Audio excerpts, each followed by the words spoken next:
संस्कृत की क्लास में आप लोगों का स्वागत है। कैसे हो? आज हम फर्स्ट ईयर क्लास के लिए कुछ बताना चाह रहे हैं। जिन बहनों ने नई संस्कृत ली है वो घबराए नहीं, मैं छोटी छोटी चीज़ें भी आपको बताऊंगी। आज हम वर्ण विचार, वर्ण क्या है, कितने भागों में विभाजित है, तो उनके बारे में आपको बताना चाह रही हूँ। मानव मुख के विविध अंगों, वर्ण क्या है? मानव मुख, मानव मुख मतलब मानव का जो शरीर है, मानव का जो मुख है, उसके जो विविध अंग है, तालु है, कंठ है, तो उन अंगों से निकली ध्वनि की अंतिम इकाई वर्ण कही जाती है। अर्थात मानव मुख के, तो समझेंगे, मानव मुख के विविध अंग, मानव का जो मुख है उनके जो विविध अंग है, कंठ है, तालु है, जीभा है, से निकली हुई ध्वनि की अंतिम इकाई वर्ण कही जाती है। उसको हम ऐसे भी कह सकते हैं कि मुख से निकलने वाली ध्वनि को सूचित करने के लिए जो चिन्ह अंकित किए गए हैं वो हमारे हैं वर्ण। समझ में आ गया? मुख से निकलने वाली ध्वनि को सूचित करने के लिए जो चिन्ह अंकित किए गए हैं उनको हम वर्ण कहते हैं। और इन्हीं वर्णों के जो समूह है उसको हम वर्णमाला कहते हैं। तो ये समझ में आ गया। सबसे मुख्य बात है, आपको प्राइमरी चीजें आनी चाहिए। संस्कृत की वर्णमाला को दो वर्णों में विभाजित किया गया है। नंबर 1 स्वर और नंबर 2 व्यंजन। अब ये स्वर जो है उनको अच भी बोलते हैं और व्यंजन को हल बोलते हैं। ये तुम्हारी अभी समझ में, जिन बहनों के पास संस्कृत 10th में नहीं है वो तो समझ रहे होंगे, लेकिन जिनके पास संस्कृत नहीं है वो इस अच को और हल को नहीं समझ रहे होंगे। लेकिन अभी हम आगे आपको ये समझाएंगे कि अच क्या है और हल क्या है।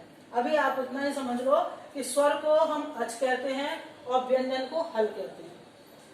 तो जो अब ये समझे कि स्वर क्या है, व्यंजन क्या है, तो जिन वर्णों का उच्चारण किसी अन्य वर्ण के उच्चारण की सहायता से नहीं होता है, जिन वर्णों का उच्चारण किसी अन्य वर्ण की सहायता से नहीं होता है वो स्वर कहे जाते हैं। और व्यंजन जो है वो स्वरों की सहायता से उच्चारित होते हैं। व्यंजन जितने भी हैं वो स्वरों की सहायता से उच्चारित होते हैं। उच्चारण जो होता है वो स्वरों की सहायता से होते हैं, इसलिए वो व्यंजन कहे जाते हैं। स्वर जो है 3 प्रकार के होते हैं। माला में 3 प्रकार के होते हैं। ह्रस्व स्वर, संस्कृत में स्वर जो है 3 प्रकार के होते हैं। एक ह्रस्व स्वर, एक दीर्घ स्वर और एक प्लुत स्वर। ह्रस्व स्वर वो स्वर है जिसके उच्चारण में हमारा कम समय लगे, जैसे आ, ई, ए, तो इनके बोलने में हमें कम समय लगा तो ये हमारे ह्रस्व स्वर आएंगे। और दीर्घ, जिनके बोलने में दुगना समय लगे, जैसे आ, ई, ये हमारे दीर्घ स्वर हो गए। और प्लुत स्वर जो है जिनके बोलने में दुगना, ओम, जैसे ओम, तो ये हो गया हमारा प्लुत स्वर। तो ह्रस्व जिनके बोलने में कम समय लगे, उससे दुगना समय लगे, वो दीर्घ स्वर हो गया। और तिगुना समय जो लगा वो प्लुत स्वर हो गया।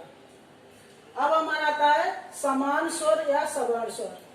तो जो स्वर एक ही स्थान से बोले जाते हैं, जो स्वर एक ही स्थान से बोले जाते हैं उनको हम समान स्वर या सवर्ण स्वर कहते हैं। जैसे अ, आ, ई, उ, री और ल, ये सभी जो है वो हमारे समान स्वर आते हैं।